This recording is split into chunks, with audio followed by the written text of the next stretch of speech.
Senhor Deus e eterno Pai, louvado seja, Senhor, por tudo que Tu és. Louvado seja, Senhor, por esses agentes da salvação, por esses instrutores de salvação, por esses ministros de fogo e guardiões da terra que são nossos anjos. Nós estamos chegando, Senhor, ao último encontro desta série e queremos Te pedir, Pai, que estes instrutores da verdade estejam conosco, que Teu Espírito esteja aqui, nos orientando, nos capacitando e dando-nos esperança diante de toda a revelação que o Senhor tem nos dado nesses últimos domingos. Usa-nos, Senhor, para honra e louvor do Teu nome. Te pedimos por Jesus, Senhor. Amém. Amém. Tem uma pergunta que não quer calar. Como é que depois de nós sabermos que nós temos estes guardiões da terra, que vêm para nos cobrir em todos os momentos, em todos os nossos caminhos, esses ministros de fogo que excedem em poder, como nós vimos no livro de Salmo, no 103, desses instrutores da verdade que estão ao nosso lado, não só como presentes conosco, mas se fazendo como uma companhia constante toda vez que nós abrimos a palavra de Deus. A pergunta que fica é: por que ainda desastres acontecem? Desastres como este do último dia. Sebastião, você vai passando aí, querido. Do último dia 23 de maio, onde uma família catarinense, ali a Débora Muniz, a mãe, o Fabiano, você tem também a Caroline, de 15 anos, tinha 15 anos, e o Felipe, de 13 anos. Eles saíram de Biguaçu, foram para o Chile para comemorar os 15 anos da Caroline. Estavam num apartamento que eles haviam alugado por um aplicativo. E lá, então, juntamente com o Jonatas, que era irmão da Débora, e a Adriane, eles mandaram uma mensagem para algum dos seus familiares, dizendo que não estavam se sentindo bem, e dormiram e não acordaram mais. Onde estavam esses 6 anjos? Onde estavam os 6 anjos? O Jonatas, ele era o responsável pelo departamento pessoal no IATEC, o Instituto Adventista de Tecnologia em Hortolândia. Onde estava o anjo do Jonatas, da sua irmã, dos seus sobrinhos, da sua esposa, do seu cunhado? Por que não cutucou e acordou, e naquele momento dando um alarde, alguma coisa, um sentimento de que algo errado estava acontecendo? Isso muitas vezes acontece conosco, não é verdade? Quando a gente, de certa forma, a gente às vezes assim: nossa, eu pressenti algo que ia acontecer, o perigo. Você não pressentiu. Foi o anjo do Senhor que falou algo ao seu ouvido, para você desviar a rota. Enfim, onde estavam esses anjos?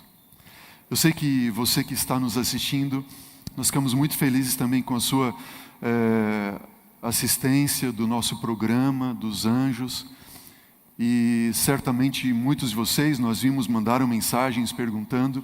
E eu quero convidar você que está nos assistindo nesse momento, a igreja que está aqui presente também, para abrir a Bíblia no livro de Atos, no capítulo 12.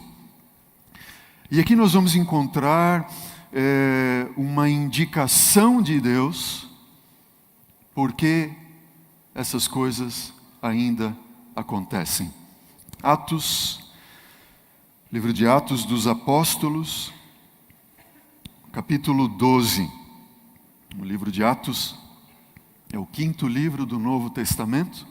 Nós temos ali os 4 evangelhos: Mateus, Marcos, Lucas, João, e na sequência o livro de Atos, capítulo 12.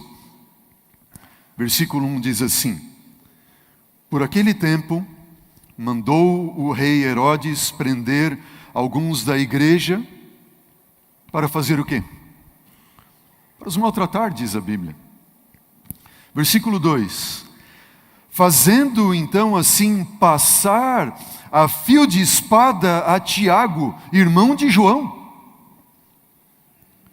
Vendo ser isso agradável aos judeus, Herodes viu que isto foi agradável aos judeus, ele prosseguiu, prendendo também a Pedro, e eram os dias dos pães asmos. Versículo 4. Tendo-o feito prender, lançou Pedro no cárcere, entregando a nada menos do que 4 escoltas de 4 soldados cada uma, para guardarem bem a Pedro, tencionando apresentá-lo ao povo depois da Páscoa. Pedro, pois, estava guardado no cárcere, mas havia oração incessante a Deus por parte da igreja a favor dele. E quando Herodes estava para apresentá-lo, naquela mesma noite, Pedro dormia entre 2 soldados, acorrentado com 2 cadeias, e sentinelas à porta guardavam o cárcere. Eis, porém, que sobreveio o que, igreja? Sobreveio um anjo. Sobreveio um anjo do Senhor, e uma luz iluminou a prisão, e tocando ele o lado de Pedro, despertou, dizendo: Pedro, levanta-te depressa. Então as cadeias caíram-lhe das mãos, e disse-lhe o anjo: cinge-te e calça as sandálias. E ele fez assim, e disse-lhe: põe a capa e segue-me. Então, saindo, seguia, não sabendo se era real o que se fazia por meio do anjo. Parecia que ele, antes ter uma visão, depois de terem passado a primeira e a segunda sentinela, chegaram ao portão de ferro que dava para a cidade, o qual se abriu automaticamente, e saindo enveredaram por uma porta à rua, e logo adiante o anjo se apartou dele. Então Pedro, caindo em si, disse: agora eu sei verdadeiramente que o Senhor enviou o seu anjo e me livrou da mão de Herodes, de toda a expectativa do povo judaico. 2 homens de Deus, Pedro e Tiago. Esse Tiago era irmão de João, eles eram conhecidos como filhos do trovão. Tiago tinha o seu anjo, Pedro o seu anjo. Mas um anjo silencia, nada, nenhuma resposta. E Tiago é passado a fio de espada e morre. Pedro, por sua vez, é tomado, lançado no cárcere, 4 escoltas de soldados, preso com cadeias, e o anjo do Senhor aparece e o liberta. 2 homens, 2 servos de Deus, 2 anjos, um silencia e um se cala. Nós temos um outro exemplo na Bíblia, que está no livro de Jó. Eu quero convidar você para abrir comigo lá no livro de Jó. Jó é um livro que fica imediatamente antes do livro dos Salmos. Se você abrir a sua Bíblia bem no meio da Bíblia, você vai possivelmente cair no livro de Salmos, volte algumas páginas, você terá o livro de Jó. Jó capítulo 1. Jó capítulo 1. Versículo 1 diz assim, encontraram todos? Jó 1, capítulo 1, versículo 1, diz assim: havia um homem na terra de Uz, cujo nome era Jó, homem íntegro e reto, temente a Deus, e que se desviava do mal. Nasceram-lhe 7 filhos e 3 filhas. Ele possuía 7.000 ovelhas, 3.000 camelos, 500 juntas de bois, 500 de jumentas, e era muito numeroso o pessoal a seu serviço, de maneira que este homem era o maior de todos os do Oriente. Seus filhos iam nas casas, as casas uns dos outros, e faziam banquetes, cada um por sua vez, e mandavam convidar as suas 3 irmãs a comerem e beberem. Decorrido o turno de dias de seus banquetes, Jó chamava os seus filhos e os santificava. Ele levantava-se de madrugada, ele oferecia holocausto segundo o número de todos os seus filhos, Pois ele dizia, ou pensava, talvez eles tenham pecado os meus filhos e blasfemado contra Deus. Onde? No seu coração. Isso indica para nós que os filhos de Jó não tinham pecados declarados ou aparentes. Ele pensava assim, puxa, talvez eles tenham pecado no seu coração. E Jó sim fazia continuamente. Versículo 5, término do versículo 5. Versículo 6 agora diz assim, porém num dia em que os filhos de Deus vieram apresentar-se perante o Senhor, veio também quem entre eles? Satanás. Para um pouquinho e olha para mim, deixa a sua Bíblia ali aberta ainda. Nós estamos vendo que a cena, ela se transporta da terra para onde? Para o céu. Está falando de Jó, dos seus 7 filhos, das suas 3 filhas, de todos os seus bens. Menciona que ele era o homem mais rico do Oriente. Ele era possivelmente o Bill Gates dos seus dias. E Jó, então, é declarado que ele era um homem íntegro, reto, temente a Deus, se desviava do mal. A cada semana, turno de dias, ele reunia seus filhos todos, e ele sacrificava por cada um dos seus filhos, pois pensava ele, bom, talvez algum deles tenha pecado no seu coração, e de repente a cena muda. Muda da terra para o céu, e aparece então uma cena no céu, quando os filhos de Deus vieram apresentar-se diante do Senhor, e diz que Satanás estava no meio deles. Por que Satanás estava ali? Possivelmente, a indicação da Bíblia é que Deus fazia reuniões no céu com os representantes dos seus mundos criados. E quem deveria estar lá como representante da terra era quem? Adão. Mas, lamentavelmente, Adão entregara o domínio que era dele às mãos de quem? De Satanás. E Satanás passou então a ser o príncipe deste mundo. E ele aparece no céu nessa reunião. Imagine, muito possivelmente, Satanás arrogante no meio de todos. E quem é que começa a conversa?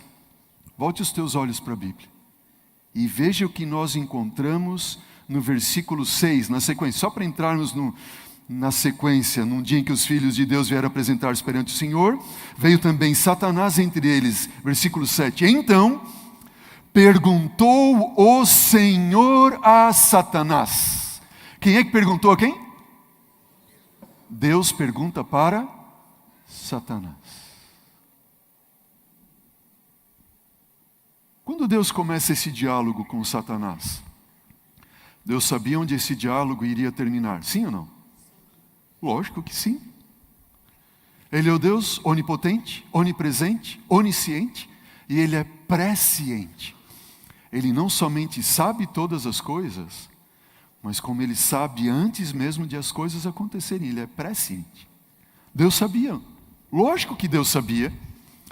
E esse Deus, então, ele agora lança uma pergunta para Satanás, e perguntou então, versículo 7 do capítulo 1 de Jó, diz assim, e perguntou o Senhor a Satanás, de onde vens? Satanás então respondeu ao Senhor, e disse, eu venho de onde?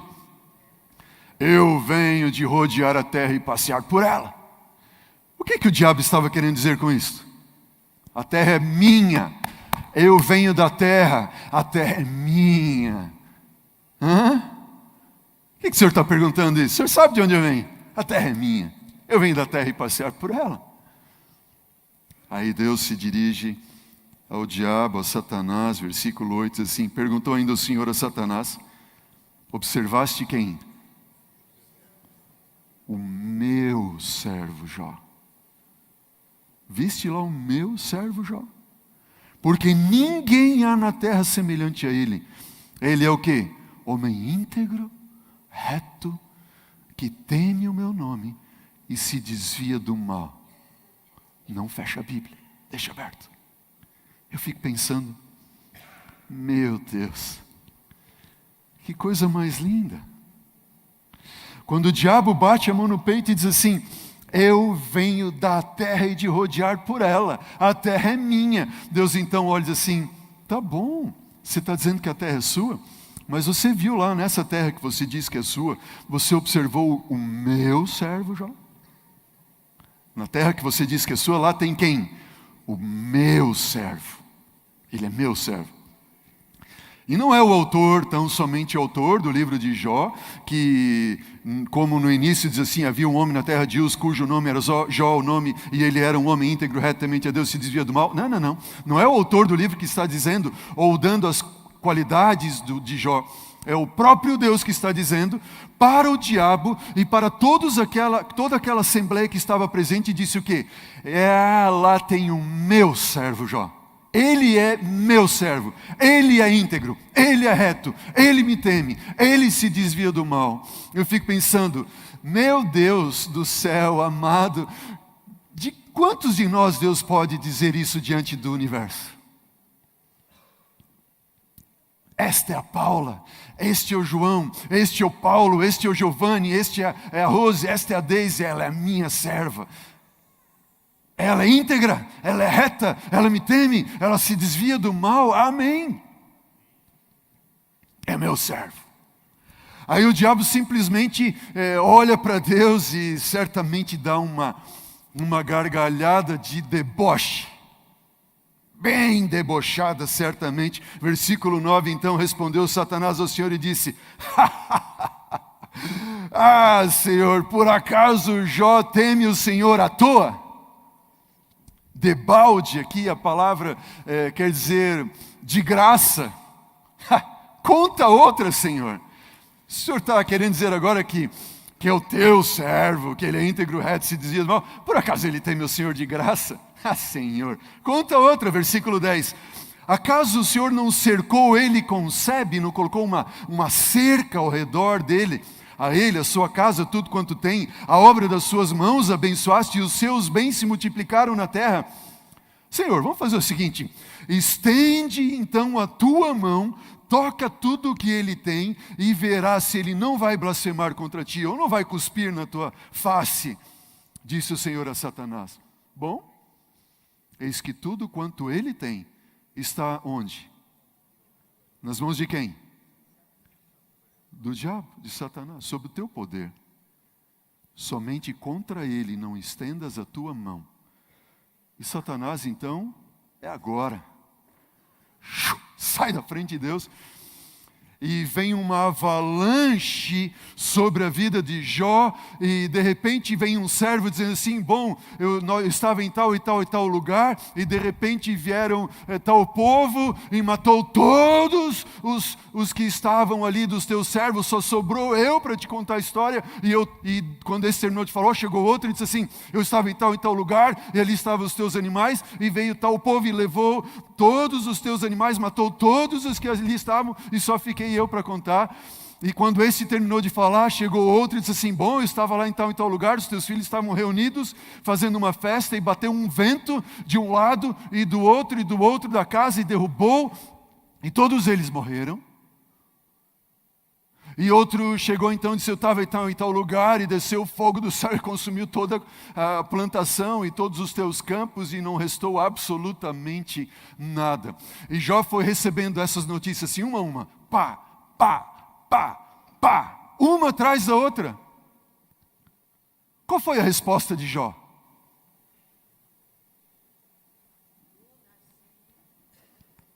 Jó prostrou o rosto em terra, diz a palavra do Senhor. E ele disse então, versículo 20 do capítulo 1, então Jó se levantou, rasgou o seu manto, rapou a cabeça, levantou-se em terra e adorou e disse: nu eu saí do ventre da minha mãe, nu eu voltarei. O Senhor deu, o Senhor tomou, bendito seja o nome do Senhor. E em tudo isto, Jó não pecou e não atribuiu nenhuma falta a Deus. Amém? Jó sabia que estava tendo tal reunião no céu? Pergunto para você. Não tinha nem noção. Mas ele se manteve íntegro ao Senhor. Perdendo quantas coisas? Ele perdeu o emprego? Ele perdeu o ônibus.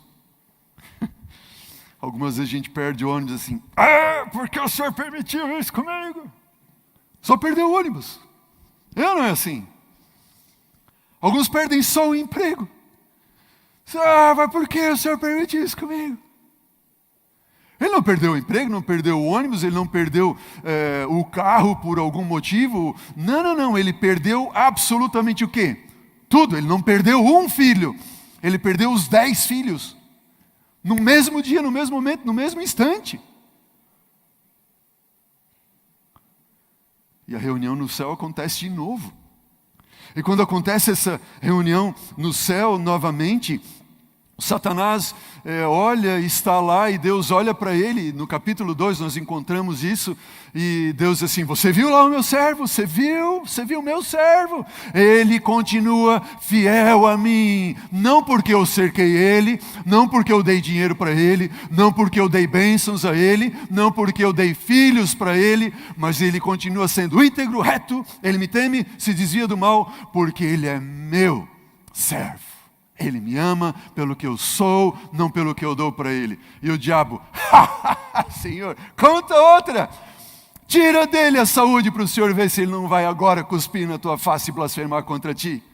E Deus olhou e disse assim: tá bom, tira a saúde dele, mas só não tira a vida. Você sabe a história. E o diabo veio, tirou a saúde. E ele ficou com um corpo como que em carne viva. E ele pecou com isso? Ele sabia o que estava acontecendo? Absolutamente nada. Absolutamente nada. Mas a palavra do Senhor diz, em 2 versos do livro de Jó, que para mim são os versos mais lindos de toda a Bíblia. Jó capítulo 13, versículo 15, Jó diz assim: ainda que ele me mate, nele eu confiarei. Mesmo que Deus me tire a vida, eu confio nele. E o segundo verso é Jó 19, versículo 25, quando ele diz assim: porque eu sei o quê? Eu sei que o meu Redentor vive, e por fim ele vai se levantar sobre a terra. Meus olhos verão, não outros, em minha carne eu verei a Deus. Amém. Jó sabia por que estava sofrendo? Os amigos de Jó diziam o que para ele? Você está sofrendo por quê? Porque você tem pecado, você tem pecado, você tem pecado. Jó sofreu porque tinha pecado? Sim ou não? Não, ele era homem íntegro, reto, temia Deus, se desviava do mal. Aí eu pergunto para você, homens íntegros, retos, que temem a Deus, se desviam do mal, como Tiago, como Pedro, que nós vimos no livro de Atos, eles podem passar por dificuldades, sim ou não?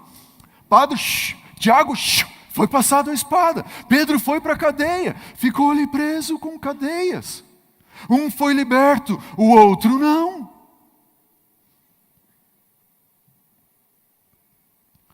Agora eu pergunto para você, desde quando na Bíblia, aqueles que são servos do Deus Altíssimo não passam por dificuldades ou provações?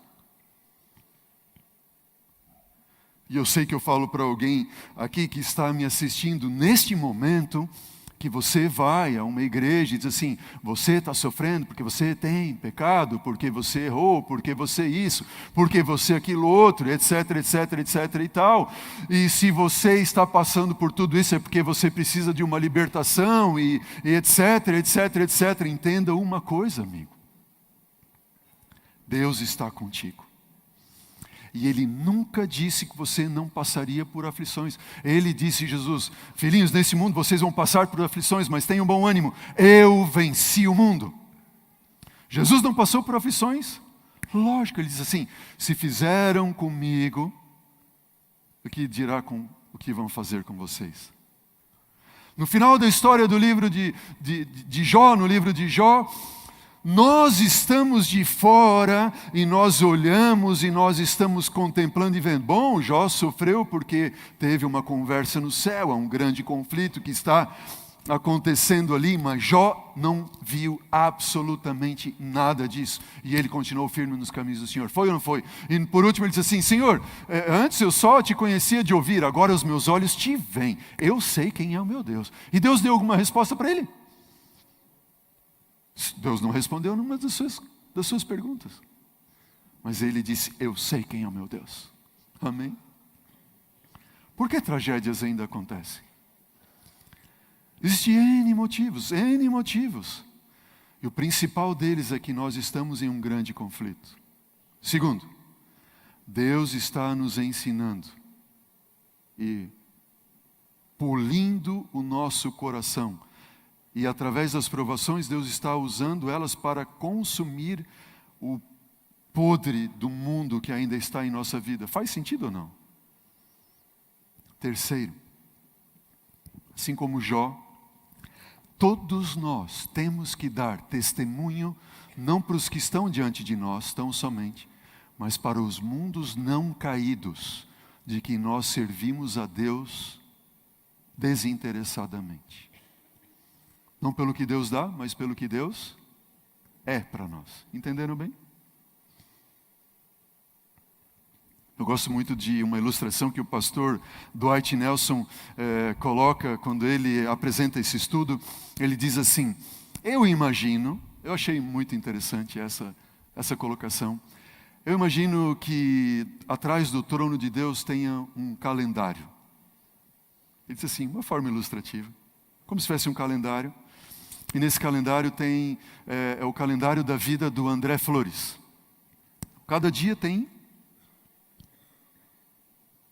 Olha a história da minha vida, que Deus já sabe antes mesmo de acontecer, não é verdade?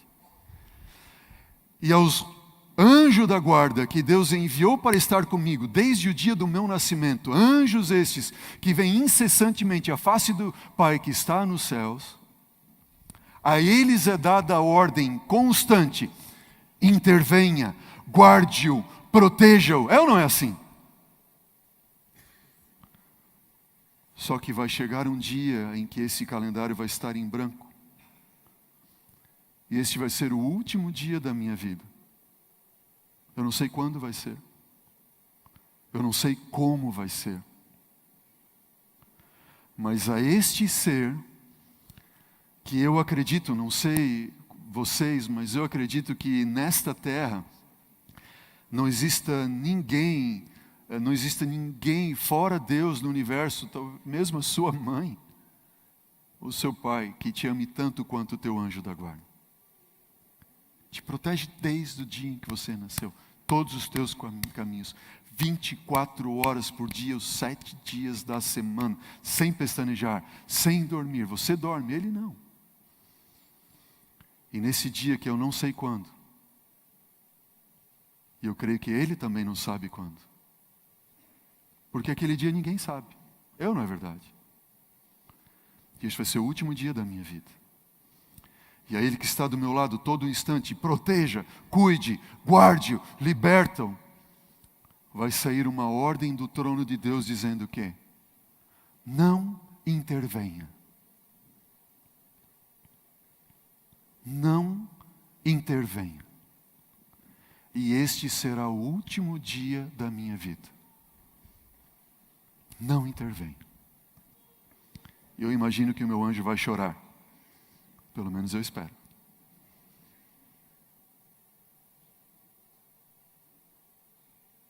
Mas não só o meu anjo vai chorar. O príncipe e o rei dos anjos irá chorar. Assim como chorou no túmulo de Lázaro. Ele irá chorar. Mas a palavra de Deus tem algo extraordinário para nós. Diz o livro de Hebreus capítulo 9, versículo 27. Assim como aos homens, notem bem, olha que palavras são essas, igreja. Hebreus 9, 27 diz assim: assim como aos homens está ordenado morrerem uma só vez, vindo depois disto o juízo, assim também Cristo, tendo se oferecido uma vez para sempre para tirar os pecados do mundo. O que conclui o versículo 28 dizendo? Ele, Jesus, aparecerá a segunda vez sem pecado aos que o aguardam para a salvação. Amém? Sabe o que significa? Nós vamos morrer, mas a última palavra será do Senhor, Rei dos anjos. Amém. Amém. Ele aparecerá àqueles que morreram e lhes dará a salvação e a vida eterna, que foi comprada pelo seu próprio sangue, quando ele se entregou por nós na cruz do Calvário, amém? Nós vamos passar, sim. Nós não vamos ter explicação. Nós sabemos da explicação do caso de Jó, mas nós não sabemos a explicação por causa daquela família, nem por causa da minha vida ou da sua vida, ou aquilo que o seu parente, o seu amigo ou o seu querido passou. Nós não temos explicação. Mas a última palavra será do Senhor, e lá nós teremos todas as explicações. Eu sei, Ele vive. Ainda que Ele me mate, nele eu confiarei. E essa certeza e fé estará no coração de todos aqueles que o próprio Deus pode dizer, são íntegros, retos, me temem, se desviam do mal. Amém? Naquele dia em que Lázaro morreu, o rei dos anjos e o rei dos pecadores, ele disse as seguintes palavras que nós encontramos em João 11, 25. Eu sou a ressurreição Eu sou a ressurreição e a vida. Quem crê em mim, ainda que morra, viverá. De quem vai ser a última palavra? Anjos silenciam. Agentes da salvação, eles muitas vezes silenciam. Atos capítulo 12, como nós vimos, nós temos 2 anjos, mas somente o quê?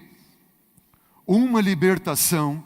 Em Jó capítulo 1 e 2, nós temos os anjos caídos, e sobre eles virá no final a responsabilidade de todo o mal que é causado a nós.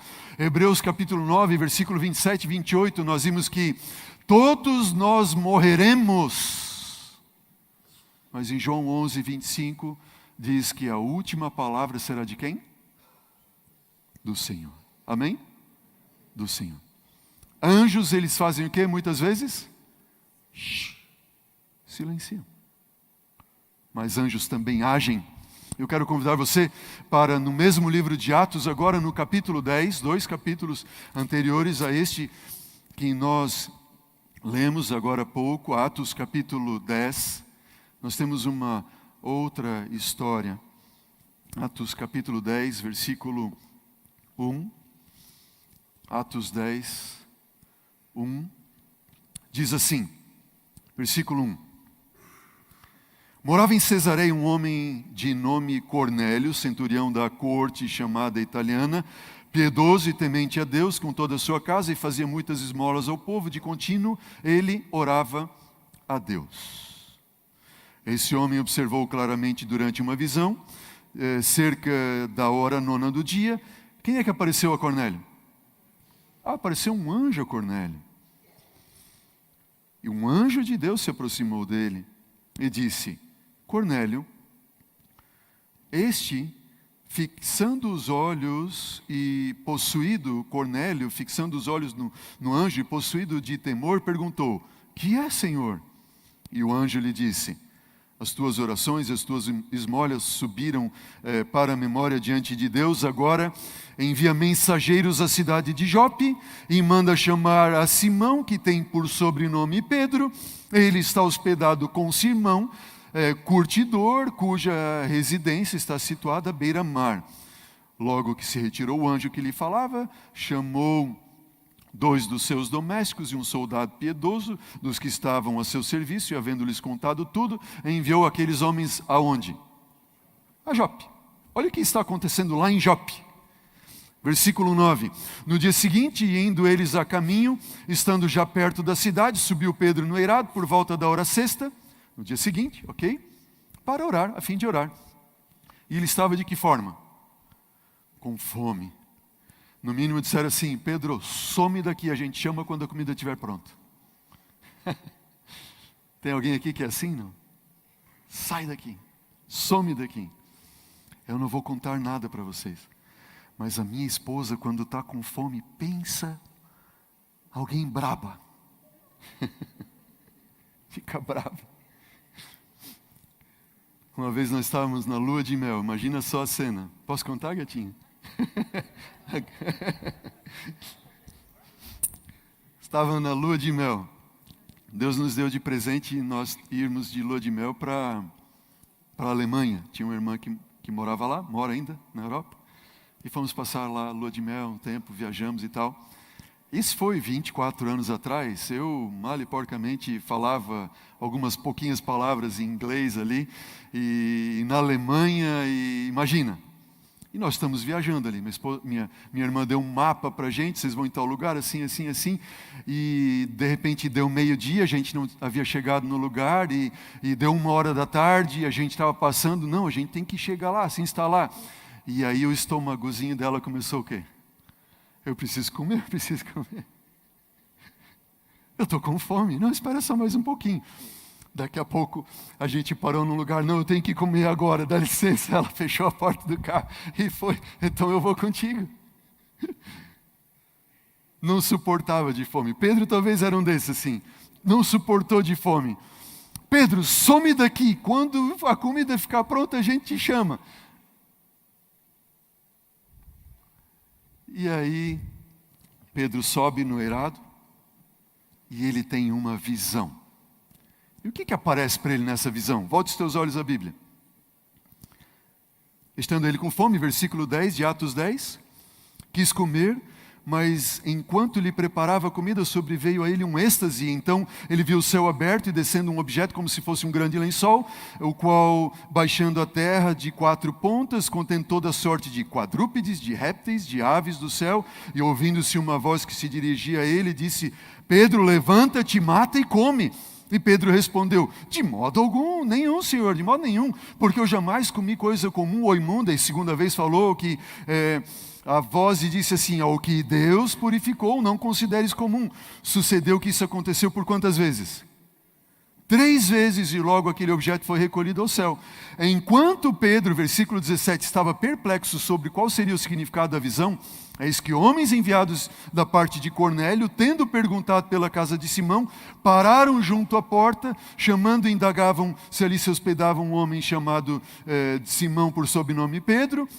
Enquanto Pedro meditava acerca da visão, disse-lhe o Espírito: estão aí 2 homens que te procuram. Levanta-te, pois, desce e vai com eles, nada duvidando, porque eu os enviei. Descendo Pedro para junto dos homens, disse: aqui me tendes, sou eu a quem buscais, a quem viestes. Então disseram: bom, centurião Cornélio, homem reto, temente a Deus, tendo bom testemunho de toda a nação judaica, foi instruído por um santo anjo para chamar-te, para ouvir as tuas palavras. Vejam, Pedro, pois, convidando-os para entrar, hospedou-os. No dia seguinte levantou-se e partiu com eles. Também alguns dos irmãos que habitavam em Jope foram em sua companhia. No dia imediato Pedro entrou em Cesareia. Cornélio estava esperando por eles, tendo reunido seus parentes. Aconteceu que, indo Pedro entrar, lhe saiu Cornélio ao encontro, prostrou-se-lhe aos pés e fez o quê? Adorou a Pedro. Mas Pedro levantou-se e disse: ergue-te, que eu também sou homem. Falando com ele, entrou, encontrando muitos ali reunidos. Versículo 28, olha o que diz ali.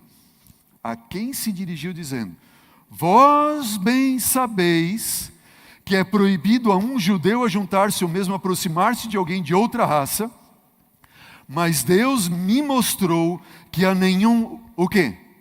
Animal? Não, a Bíblia diz que a nenhum homem eu considerasse o quê? Comum ou imundo. E o que acontece ali? Pedro então entende que aquela visão dos animais era para ele uma lição de que ele não deveria considerar nenhum homem, ser humano, comum ou imundo. Não está falando de alimentos. Ser humano. E Pedro então prega a eles a palavra e diz no versículo 34 do capítulo 10, então falou Pedro: reconheço por verdade que Deus não faz o quê? Acepção de alimentos? Não, está dizendo não faz acepção de pessoas, pelo contrário, em qualquer nação aquele que teme ao Senhor e faz o que é justo é aceitável a Deus. Então aqueles homens, ao ouvirem a palavra, eles são batizados com o Espírito Santo. Versículo 47 diz: porventura pode alguém recusar a água para que não sejam batizados estes, assim como nós que recebemos o Espírito Santo e ordenou que fossem batizados em nome de Jesus Cristo, então lhe pediram que permanecesse ali com eles por quanto tempo? Por alguns dias. Anjos silenciam de um lado, de outro lado anjos fazem o quê? Agem. Veja o que diz Atos 10, a ideia de Atos 10 está dizendo o quê? Que Deus, através dos seus anjos, provê constantemente salvação para todos os seus filhos na terra. Todos, mesmo aqueles que não são crentes, estão vindo a crer. Entenderam bem? Segundo ponto, os anjos são a frente missionária de Deus. Olha o que diz o livro Desejar Todas as Nações. Diz assim: anjos do céu estão atravessando a terra de alto a baixo, de um lado para o outro, buscando confortar os tristes, buscando proteger os que estão em perigo e conquistar o coração dos homens para Cristo. Ninguém, diz o Espírito de profecia, ninguém é negligenciado ou deixado à margem. Deus não faz acepção de pessoas e tem igual cuidado pelas almas que criou. Deus ama a prostituta. Deus ama o bêbado. E o anjo do Senhor ama a prostituta, e o bêbado, e o ladrão, e o estuprador. Ninguém é deixado de lado. Ninguém. Deus não faz acepção de pessoas, Deus ama a todos. E eles são enviados, como nós lemos em Hebreus capítulo 1, versículo 14. Não são todos eles espíritos ministradores, enviados para serviço a favor dos que hão de herdar a salvação? Oh, queridos, somente na vida por vir, somente na vida por vir, nós descobriremos o quanto devemos ao abnegado serviço destes ministros de fogo, destes guardiões da terra, destes instrutores da salvação, destes agentes de salvação. Agora eu pergunto para você, poderia ou não Deus dar uma ordem lá do céu, dizendo: atenção anjos, materializem-se na frente de todo ser humano e comuniquem para eles que eles têm 24 horas para aceitar ou rejeitar a Jesus? Deus poderia fazer isso, sim ou não? E num instante, pum! Eu sou enviado do céu. Você tem 24 horas para aceitar ou rejeitar que Jesus morreu por você na cruz do Calvário. Deus poderia fazer isso? Lógico que sim. Por que Deus não faz? Olha o que diz no livro Desejar Todas as Nações, diz assim: Deus poderia haver realizado o seu desígnio de salvar os pecadores sem o nosso auxílio. Mas a fim de desenvolvermos caráter semelhante ao de Jesus Cristo, é-nos preciso partilhar de sua obra, a fim de participar da alegria dele, a alegria de ver almas remidas por seu sacrifício. Devemos tomar parte em seus labores para a redenção delas. Devemos ser coobreiros dos anjos, devemos trabalhar com eles, com os anjos celestes, em apresentar Jesus ao mundo. E com quase impaciente o quê? Com quase impaciente ansiedade, esperam os anjos nossa cooperação, pois o homem deve ser um instrumento para comunicar com o... Olhe para a história de Cornélio e Pedro. O anjo que apareceu para Cornélio, poderia ou não poderia ter dito para ele: eu estou aqui para te anunciar a salvação, Jesus, etc, etc, etc. Ele fez isso? Não, ele não fez isso. Ele apareceu para Cornélio, apareceu para quem? Para Pedro, e marcou um encontro com os dois. E Pedro foi um instrumento para compartilhar as verdades da salvação para Cornélio. O anjo poderia ter feito isso, mas não fez assim. Olha o que diz o texto que nós vimos ali. Pode voltar lá, Sebastião. Diz assim: nós devemos ser coobreiros com os anjos em apresentar Jesus ao mundo. Com quase impaciente ansiedade esperam os anjos nossa cooperação. Pois o homem deve ser o instrumento para comunicar com o homem. Por que é que a gente não diz algo mais do que está frio hoje? Ou esquentou hoje? Às vezes a gente está no banco, está no ponto de ônibus, está no mercado, está numa fila, e de repente você olha e conversa um pouco com a pessoa e diz assim, nossa, está quente hoje, né? E o outro diz, é verdade, esquentou, né? Era já para estar mais frio, mas está quente. E você fica naquela conversinha ali. E diz o texto do Espírito de Profecia, de desejar, diz o quê? Que com impaciente ansiedade os anjos esperam a nossa cooperação. Os anjos ficam ali do lado. Fala mais. Você está dizendo que está quente? Diz para ele que vai esquentar 7 vezes mais. Está quente, né? Mas vai esquentar 7 vezes mais. Só que a gente é tão tímido, não é verdade? Eu queria perguntar para você, por que será que nós somos tão tímidos? Pensa comigo.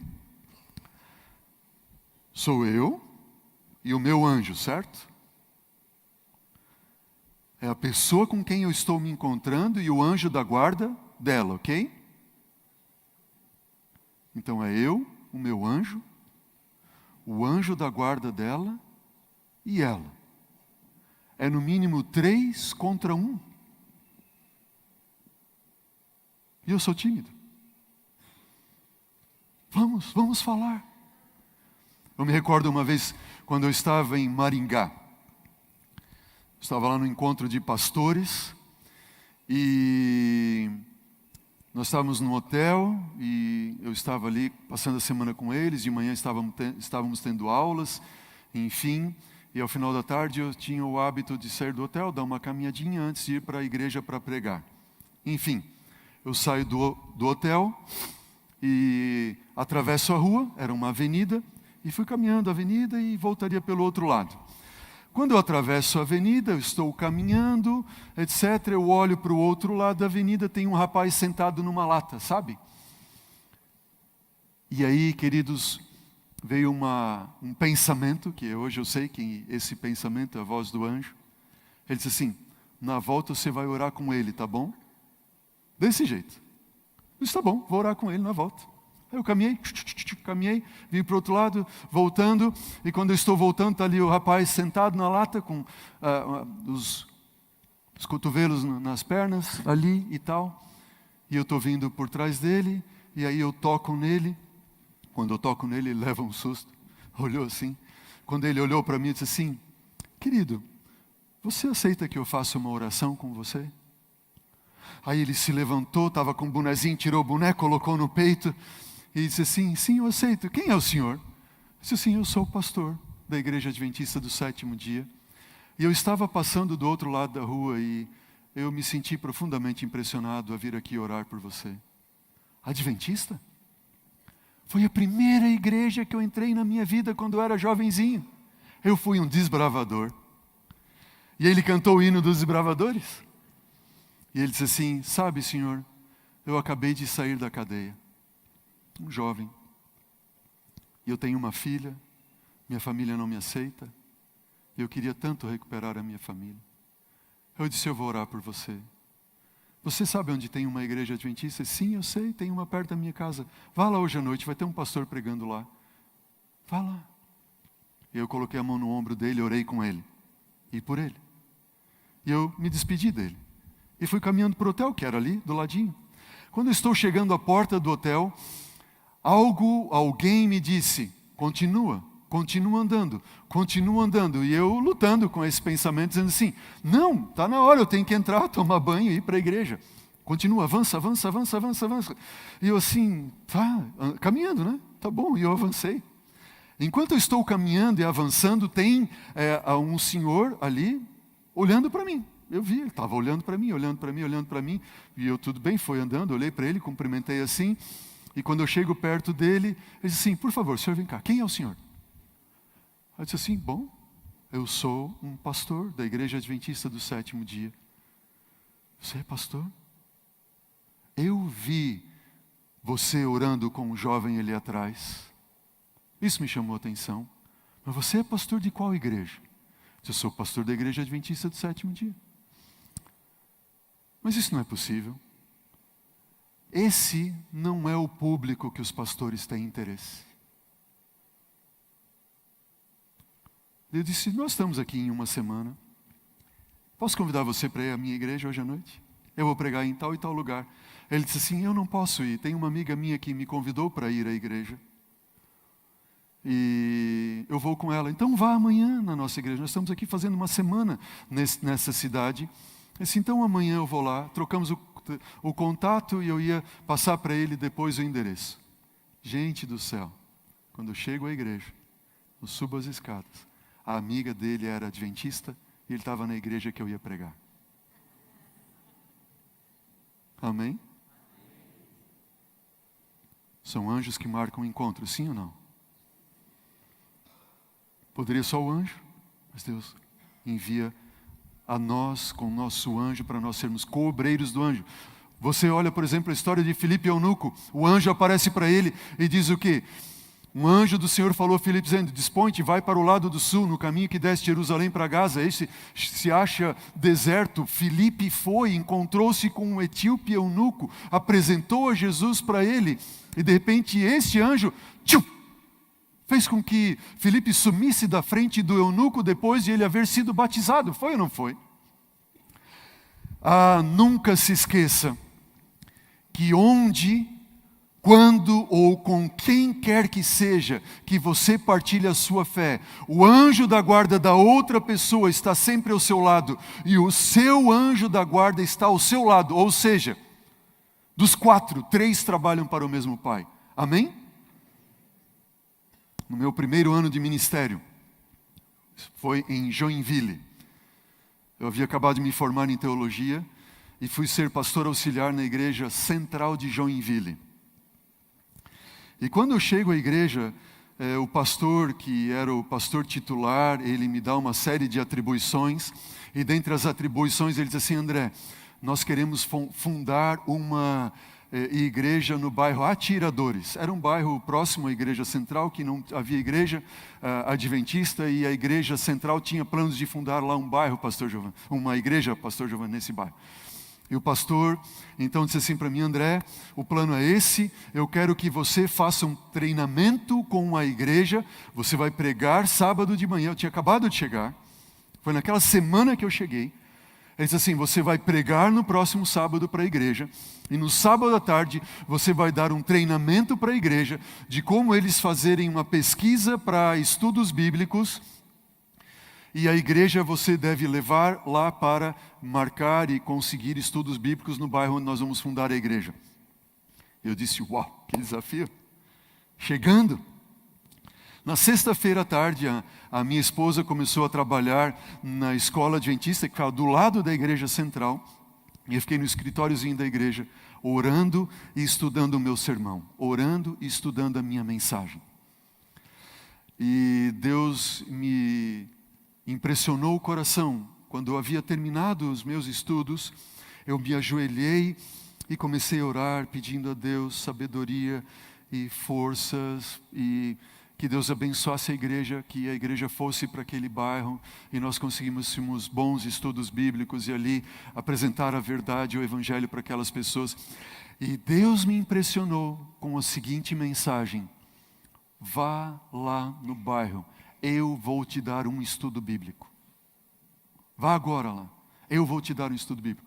E na minha mente veio assim, peraí Senhor, vá lá agora, porque amanhã de manhã você vai pregar para a igreja, mas você vai dizer para a igreja que você foi no bairro, que você fez uma visita, e esta única visita que você fez, você já conseguiu um estudo bíblico.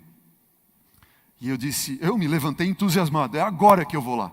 E eu chamei a Medi na escola, entramos no carro, eu estava com roupa assim de pastor, ela com a roupa assim mais social também, e com a Maria Eduarda, nossa filha mais velha, que na época tinha 6 anos de idade, 5 para 6 anos de idade, e a Medi entrou no carro e disse assim, Medi, eu fui agora profundamente impressionado a ir lá no bairro, fazer uma pesquisa bíblica e conseguir alguém para estudar a Bíblia, você aceita ir comigo? Ela disse, vamos, tá bom, vamos.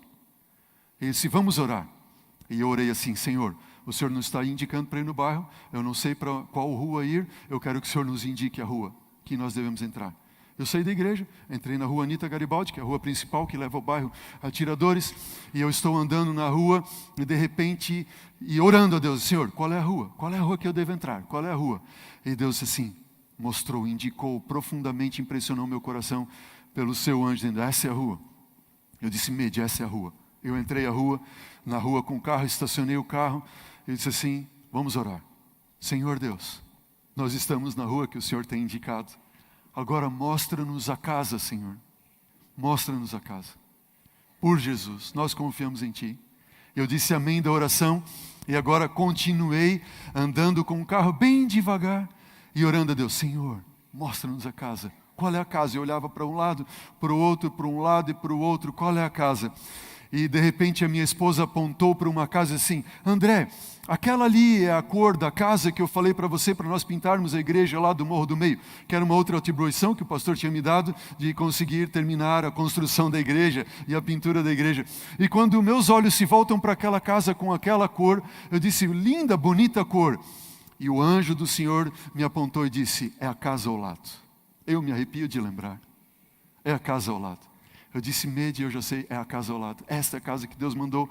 E eu encostei o carro e nós oramos a Deus e disse assim, Senhor Deus, o Senhor nos mostrou a rua, o Senhor nos mostrou a casa, agora guia-nos na conversa com essa pessoa. Saltamos do carro, eu, a Mede, a Maria Eduarda, e eu toquei a campainha e não veio ninguém. E eu toquei uma segunda vez e de repente apareceu uma jovem.